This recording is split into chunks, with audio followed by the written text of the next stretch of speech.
Hello and welcome to The Author's Feet, a literary program focusing on contemporary writers.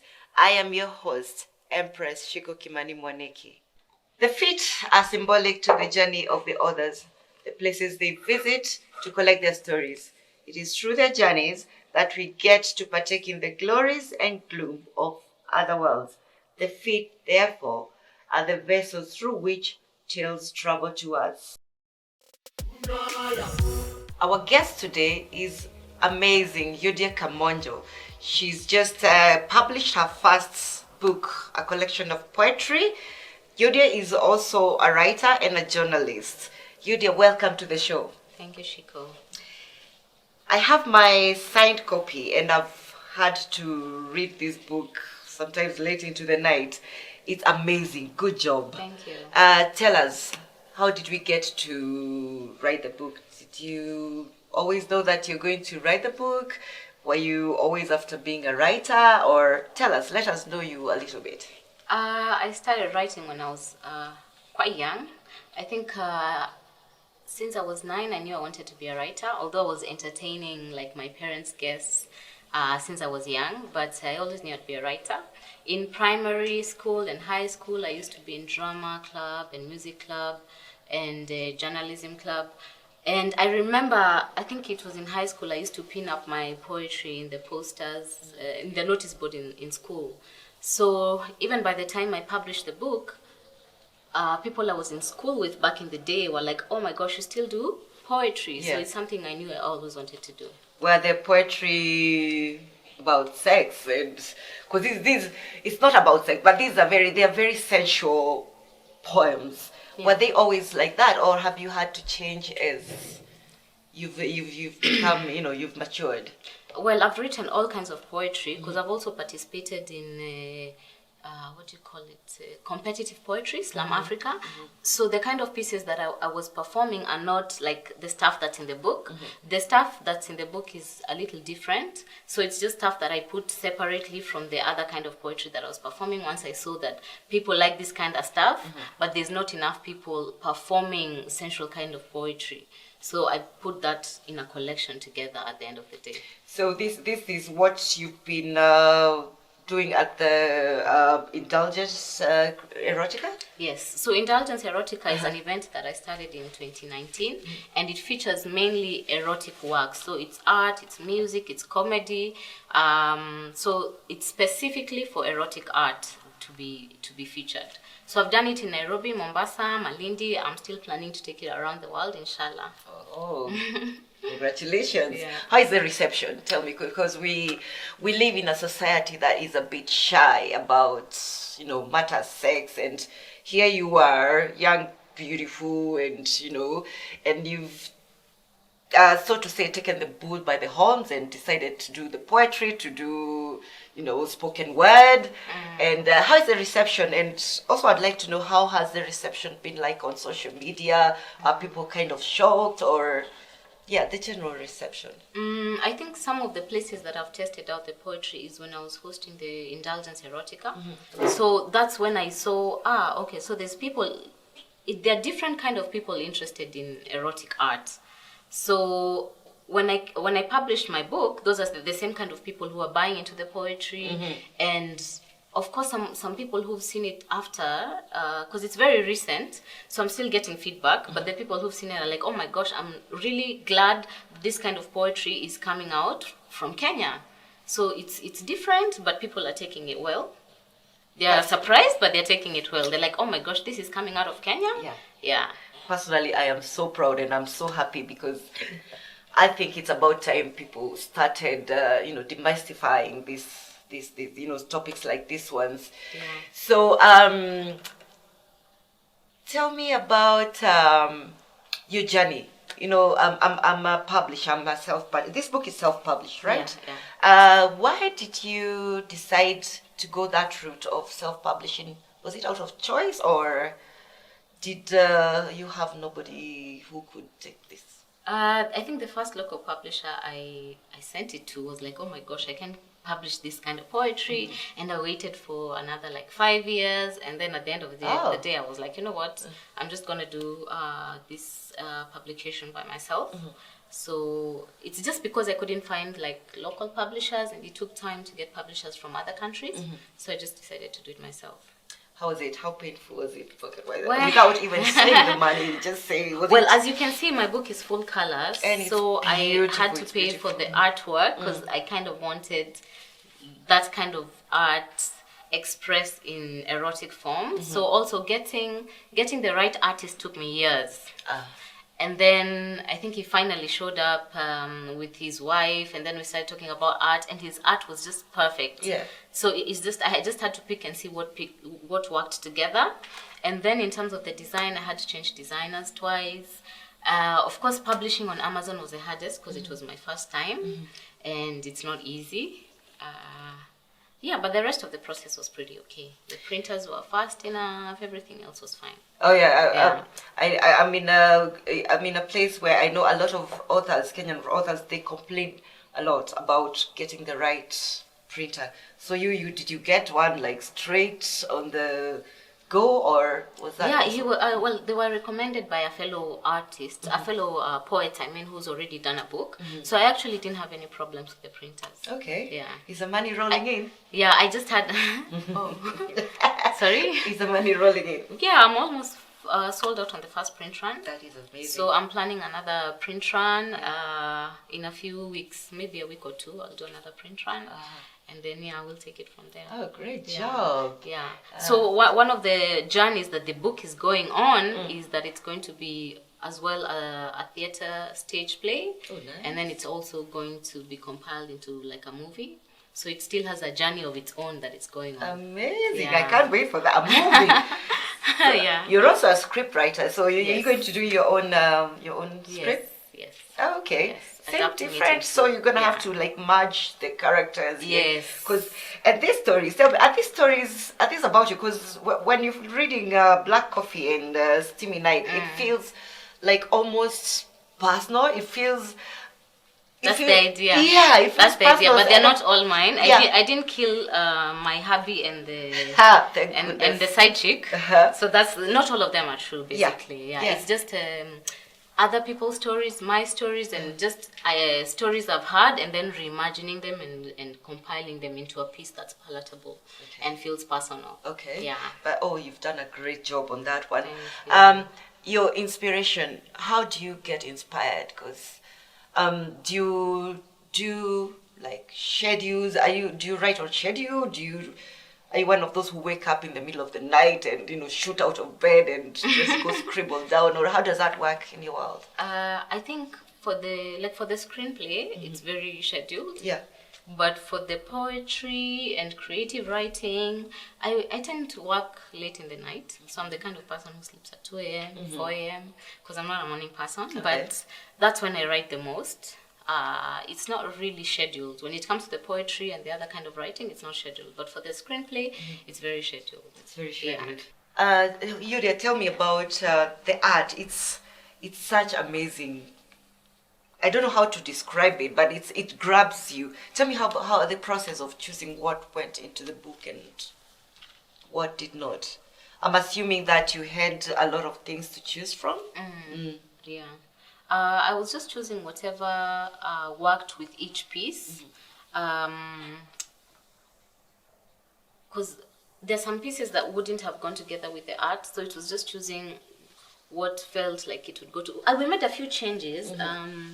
I think like with burning out, we added like a bottle of wine over there to like merge with the poetry. Yeah, and there's some that had to be created from the scratch, like the memory of Kawera, who was an amazing Kanga artist. So besides those, the rest were pretty easy to pick because this artist Thufu already had what I was looking for. Yeah. I think the other challenge was picking what goes into the album because I could only choose 11 pieces out of the book, and you know how hard it is to choose what to go ahead with. So I think that choosing what to go into the album was also like a challenge. Just tell us about the album so that we're we get to know. That's I also getting a producer in Kenya is not easy as well. So I worked with a producer from Nigeria but living in Kenya, and I think the process for me, it took longer than I thought, but it was good. It was good. Okay. Yeah. So I think we did it over a period of like a month, but spread out. And yeah, we did the 11 pieces. I wanted to do more, but yeah. How is that going? It's good. I think the next time I'm going into the studio, we're doing it as an audiobook. Yes, and that's a completely, like the way you read at the studio and the way you read in public and the way you read privately, it's very different. So that was a learning experience for me as well. You've just preempted me. I wanted to ask you what lessons, like what have you learned, like what not to do, and is there something you've learned about yourself during this? Like sometimes we go on journeys of self-discovery even without realizing we are doing that. Did you realize, oh, I didn't know Yodia can do that? Is there something then? Gosh, I've learned so many things because you see, like this whole collection has been done over a period of 10 years. So within those 10 years, there's a lot of things I've learned. It's hard to pinpoint on one. Yeah. So anyway, I learned that I can actually do a lot of things by just pushing myself, I would say. I learned that. Gosh, I don't know. Okay, tell us. How about you tell us the lessons learned? Hoping we can help. The only thing I would have wanted to know beforehand is publishing online, like on Amazon. I wish I knew some of those skills before attempting to do it, because I waited until the book was out, and then now after that is when I put the book online. So those are some of the lessons or skills I should have learned before. Yeah, as well as also putting them on Spotify, putting the album on Spotify. All those things are things I had to learn along the way after the book was out. Okay. Yeah. If an aspiring writer came to you right now and asked you, what should I do? What advice, do you have a ready-made advice for somebody who comes to you, like those must-do things? There's a lot of people actually, after the book was out, they're like, oh gosh, I have poetry like this, but I don't think I'd ever want to share it, or I've written, but I wouldn't want to publish it. And so some of them are like, okay, but I want you to read it and tell me what you think. I'm like, just write it, just write it and start sending it to people or reading it. Come to my event and read it and see the audience reaction. So I think my advice would be to just do it. Do you think they worry too much about family, probably? Or what people think, Or what people think. Yes, family especially is what people family. How's your family and support and everything? Because I think, I know family is a big part of the kind of things we are able to do or not. My family is very open-minded, so I've not really had an issue. My mom loves the books. In fact, she's my biggest promoter. My daughter as well. Yeah. Oh, she knows that it's poetry, it's art. So, yeah. And she knows it's adult stuff, but she likes it. All right. They're my biggest promoters. My brother, so my amazing. Sisters. Because if only people could relax a little bit, then I think a lot of us would be able to achieve stuff, because we sacrifice a lot for our families. Any other book in the works? What's coming soon? Yes, volume 2 is definitely coming soon, but maybe in a year, because I'm working on another collection. So not 10 years, thank goodness. No. But for the next few months, I'm working on another collection for poetry. But not volume 2 of this one, something different, as well as the screenplays. Okay. Yeah. I have a favorite poem here. It's called My Wood Carving. Yeah. Would you read for me? I'd like to hear you read this. All right. It's actually not, can I correct? It's not like favorite, because I kept thinking, okay, maybe this is a favorite and this is a favorite, but I just decided to settle on one. Okay. So my wood carving is my choice for you to read for us. So this one is in praise of our African man. He's my wood carving, my wood carving. Curved by my hands and built to last, my African man is no wonder the greatest typhoon that ever hit the depths of my soul, of my heart. He's my wood carving, my wood carving, chiseled with touches of purity and fresh inspiration. My African man graces the land of the gods, yet he bows down to me just like I bow down to him. He's my wood carving, the masterpiece of my essence,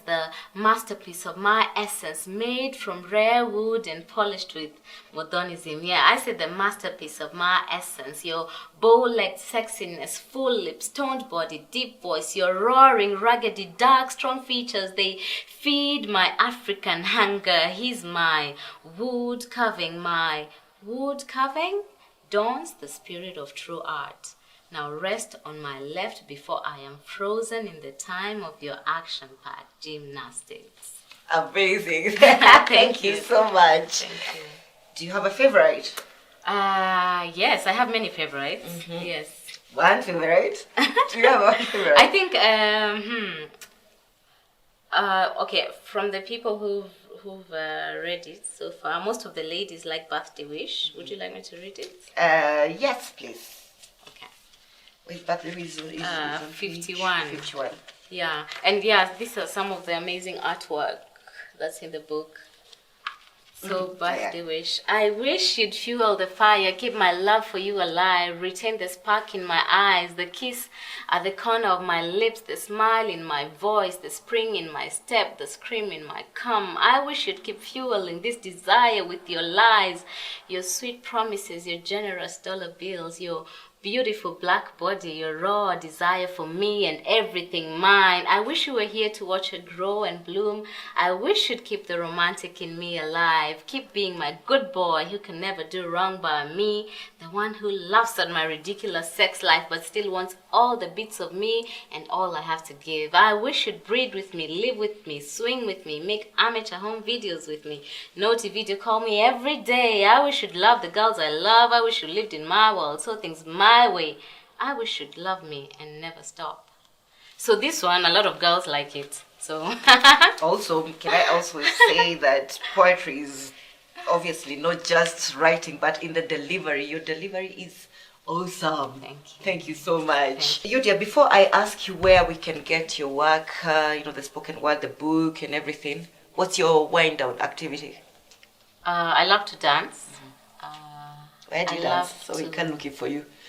In the house, in the club, different places. Okay. I like to swim, do yoga, and I read a lot, and I love to watch films and documentaries. Okay. That's, yeah. All right. Yeah. So where do we get black coffee and steamy nights? What every minute spent on it?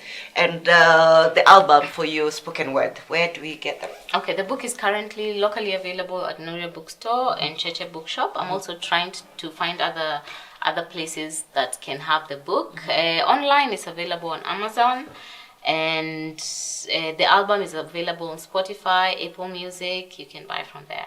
Okay. And listen as well. Thank you so much, Yudia Kamonjo. Thank you. Look forward to hosting you on our show again with your next book, which I'm sure it's coming. You said it's coming, so we are looking forward to hosting you again, and all the best in everything you plan to do. That is all for today. Should you like to be featured on any of our programs, or you would like us to feature your favorite author, please get in touch with me on all social media platforms at The Cocktail Empress. I've been your host, Empress Ciku Mwaniki. Until next time, bye-bye.